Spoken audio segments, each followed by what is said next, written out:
Assalamualaikum warahmatullahi wabarakatuh. Kali ini saya akan menjelaskan tentang soal biologi, tentang pertumbuhan dan perkembangan makhluk hidup pada tumbuhan. Nah, setiap makhluk hidup mengalami proses bertambah tinggi dan besar, serta mengalami perkembangan fungsi organ-organ tubuh. Proses ini disebut dengan perkembangan atau pertumbuhan pada makhluk hidup. Kira-kira bagaimana ya proses tersebut dalam tubuh manusia, hewan, dan tumbuhan? Oke, kita tonton video ini sampai selesai ya. Jadi, di video ini saya akan menjelaskan tentang pertumbuhan dan perkembangan makhluk hidup. Nah, teman-teman, pertumbuhan merupakan proses pertambahan jumlah dan ukuran sel pada makhluk hidup yang bersifat kuantitatif atau dapat diukur namun keadaannya tidak dapat kembali ke keadaan semula atau irreversible.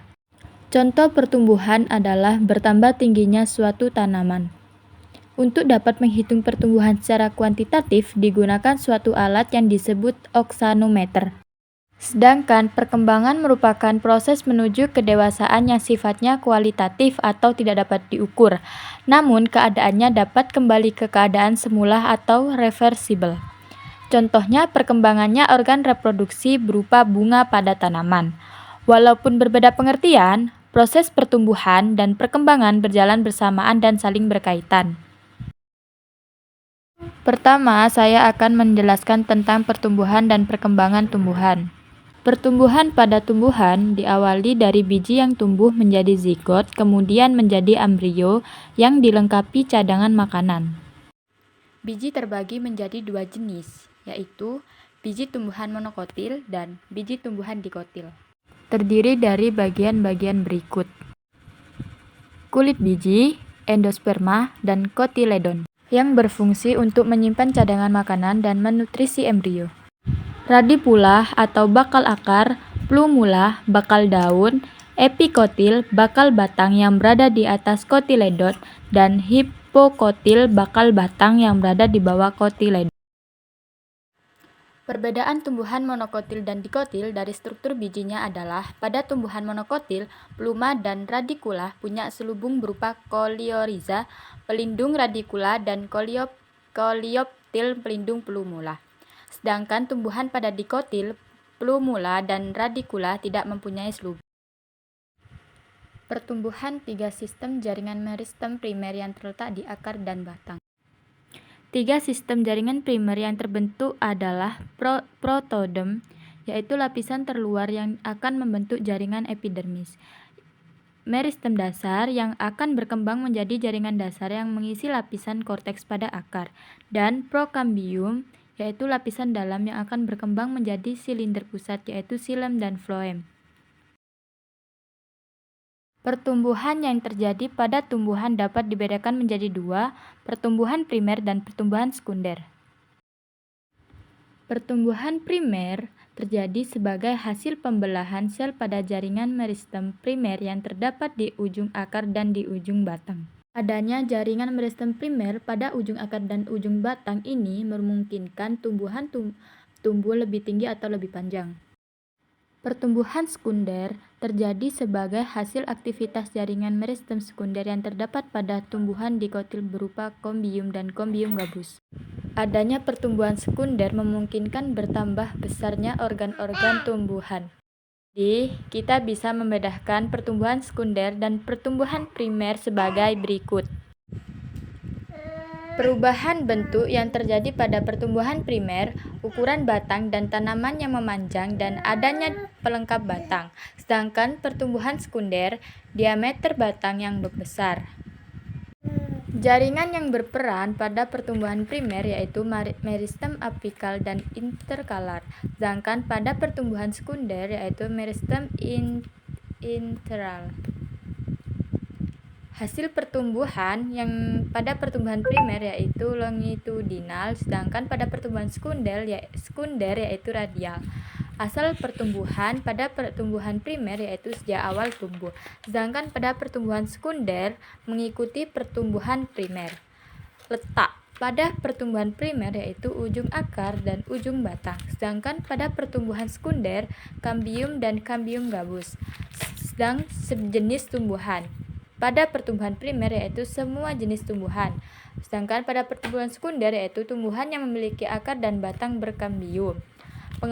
Pengembangan jaringan pada pertumbuhan primer yaitu epidermis, korteks, dan jaringan vaskular primer selama pertumbuhan primer.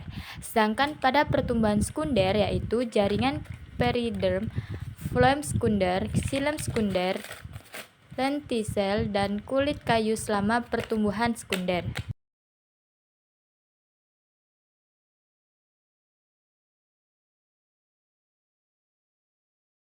Selanjutnya, saya akan menjelaskan tentang pertumbuhan pada organ tumbuhan dari akar, batang, dan bunga. Pertumbuhan primer pada akar. Pada akar terdapat 3 daerah pertumbuhan berdasarkan kecepatan pertumbuhannya itu. Yang pertama, daerah pembelahan sel, daerah pemanjangan sel, dan daerah diferensiasi sel. Daerah pembelahan sel merupakan daerah dengan frekuensi pembelahan sel tertinggi. Daerah ini terletak di bagian belakang ujung akar, meliputi tudung akar dan daerah meristem. Tudung akar terdapat pada akar paling ujung akar. Tudung akar berfungsi untuk mensekresikan cairan polisakarida dan melindungi daerah meristem akar. Cairan polisakarida berguna untuk melumasi tanah di sekitar titik tumbuhan akar sehingga tanah menjadi lunak dan mudah ditembus oleh akar. Daerah meristem terletak di belakang tudung akar. Daerah ini meliputi meristem apikel dan derivatnya. Meristem apikel adalah daerah pada akar yang menghasilkan sel-sel meristem primer yang berfungsi untuk menggantikan sel-sel yang tangkal pada tudung akar. Daerah pemanjangan sel merupakan daerah yang tersusun atas sel-sel yang memiliki kemampuan untuk membesar dan memanjang. Letak di daerah perpanjangan ini juga berfungsi untuk menyimpan makanan, sehingga sel-sel ini lebih tahan dibanding sel di daerah lain.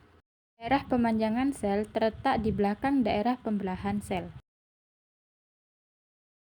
Daerah diferensiasi sel merupakan daerah tempat terjadinya pematangan sel. Daerah ini terletak di bagian akhir akar. Pertumbuhan primer pada batang. Pertumbuhan dan perkembangan primer pada batang terdiri dari daerah prismatik, daerah pemanjangan, dan daerah diferensiasi. Daerah merismatik terdiri dari tunas daun dan meristem apikal. Daerah pemanjangan disusun oleh prokambium, dan daerah diferensiasi terdiri dari epidermis, korteks, empulur, xilem primer, dan floem primer. Meristem apikel pada batang dibentuk oleh sel-sel yang senantiasa membelah pada ujung tunas yang biasa disebut kuncup. Di dalam kuncup, ruang batang atau internodus dan tonjolan daun keja atau primondia memiliki jarak sangat pendek karena jarak antar luasnya juga pendek. Pertumbuhan, pembelahan, dan pemanjangan sel terjadi di dalam internodus. Pada umumnya, pemanjangan batang dikotil terjadi melalui pertumbuhan internodus yang lebih tua di bawah ujung batang. Pertumbuhan sekunder pada batang. Pertumbuhan ini dijumpai pada tumbuhan dikotil yang menyebabkan membesarnya ukuran diameter tumbuhan karena adanya kambium. Kambium pada batang dibedakan menjadi 2, yaitu kambium vaskuler, merupakan kambium yang terdapat di dalam ikatan pembuluh berfungsi membentuk xilem ke arah dalam dan floem ke arah luar. Kambium intervaskuler adalah kambium yang terletak di antara ikatan pembuluh. Tahapan-tahapan pertumbuhan sekunder pada batang antara lain sel-sel kambium vaskuler terletak di antara xilem dan floem. Sel-sel kambium vaskuler melakukan pembelahan ke arah dalam membentuk jaringan xilem sekunder dan ke arah luar membentuk jaringan floem sekunder. Dan pembelahan sel-sel kambium vaskuler menghasilkan pertambahan diameter batang sehingga epidermis terkelupas atau mati. Pembelahan kambium gabus akan menggantikan fungsi epidermis yang rusak.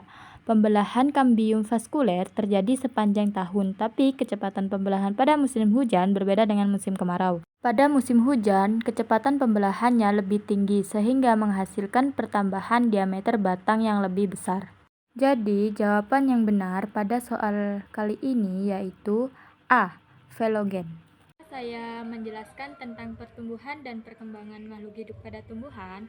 Saya akan menjelaskan tentang tumbuhan bonsai. Tumbuhan dapat menjadi bonsai karena terus-menerus dipangkas tunas ujungnya. Pemangkasan ini akan menyebabkan produksi auksin di ujung tumbuhan terganggu. Kadar auksin yang rendah menyebabkan pembentukan cabang akar menjadi terhambat. Akar bonsai menjadi kecil dan kurang berkembang. Hal ini akan menyebabkan terbatasnya produksi sitokinin yang menyebabkan proses pembelahan sel untuk memproduksi tunas dan daun batu terhambat. Pemangkasan tunas ujung menyebabkan kadar auksin dan sitokinin secara otomatis akan berkurang dan saling menghambat pembentukan akar dan tunas baru. Hal inilah yang menjadi sebab pohon bonsai dapat terus berukuran kecil. Nah, soal kali ini yaitu tentang salah satu keberhasilan teknik bonsai pada adenium adalah dengan pemotongan akar yang bertujuan untuk mengurangi kadar hormon. A. Asam absisat, B. Etilen, C. Rizokalin, D. Giberelin, dan E. Sitokinin. Jadi jawabannya adalah E. Sitokinin.